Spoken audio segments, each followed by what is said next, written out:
Assalamualaikum warahmatullahi wabarakatuh. Perkenalkan, nama saya Rian Akmal Bagja, NIM 27, dan teman saya Pramita Ayu Ningtyas, NIM 26. Di sini saya akan menjelaskan tentang informasi digital sebagai fondasi bisnis startup. Baik, kita mulai. Yang pertama adalah informasi digital adalah emas. Di era 4.0 atau yang biasa kita sebut 4.0 ini, informasi menjadi sangat mudah untuk dijangkau oleh masyarakat.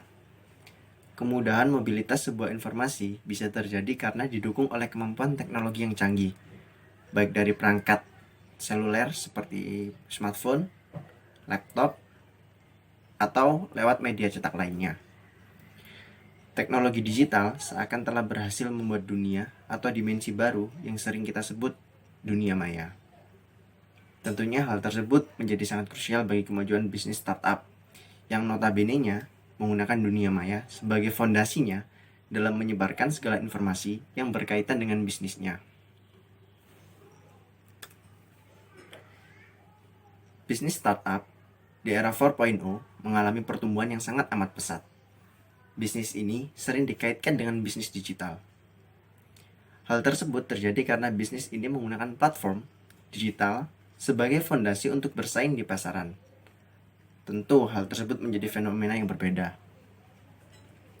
Kecepatan internet membuat bisnis ini menjadi berkembang sangat pesat.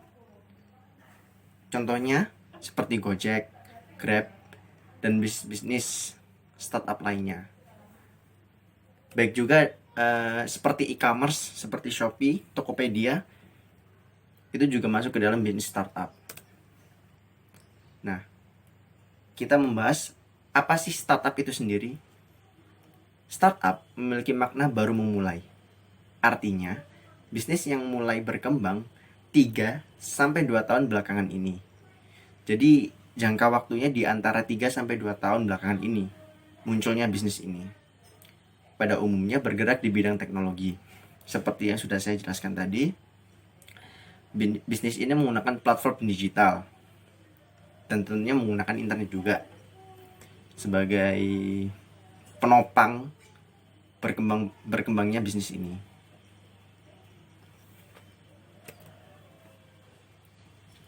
Nah, untuk slide selanjutnya tentang perkembangan bisnis startup di Indonesia akan dijelaskan oleh teman saya, Pramita Ayu Ningtyas.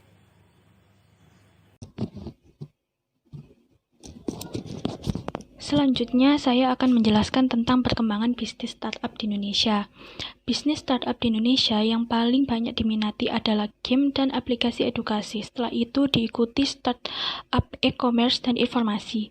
Dengan berkembangnya sosial media dan smartphone, pasar untuk mobile game dan social game ikut berkembang dan semakin besar. Sementara untuk aplikasi atau website e-commerce dan informasi, tantangannya masih cukup besar karena masih minimnya penggunaan kartu kredit di Indonesia. Faktor-faktor pendukung perkembangan startup di Indonesia ada 4, yaitu masyarakat Indonesia selalu terbuka dengan teknologi baru.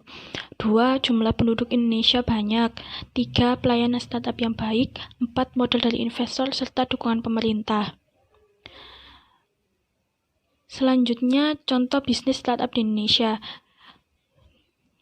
Keempat contoh ini merupakan salah satu dari banyaknya bisnis startup di Indonesia. Ada Tokopedia yang bergerak di bidang e-commerce, Grab dan Gojek di bidang transportasi, dan Traveloka di bidang pariwisata. Informasi digital membuat bisnis startup berkembang pesat. Data ini diambil pada 2013 sampai 2018. Di sini yang memiliki angka paling tinggi adalah wilayah Jabodetabek. Meskipun begitu, sudah hampir seluruh wilayah di Indonesia mulai mengembangkan bisnis startup di wilayahnya. Nah, setelah penjelasan yang kami sajikan, tentunya sudah tahu apa itu startup dan bagaimana perkembangannya di Indonesia. Meskipun cukup menantang dengan tren dan banyaknya inovasi anak Indonesia saat ini, tentunya ide akan selalu berdatangan. Mulai dari ide yang bisa menyelesaikan masalah sehari-hari hingga ide seputar hiburan. Nah, di kolom deskripsi kami telah menyajikan penjelasan tentang apa itu bisnis startup berupa video. Dengan begitu, teman-teman sekalian akan bisa lebih memahami apa itu bisnis startup. Nah, cukup sekian penjelasan dari kami. Atas kurang lebihnya kami mohon maaf. Terima kasih atas perhatiannya. Wassalamualaikum warahmatullahi wabarakatuh.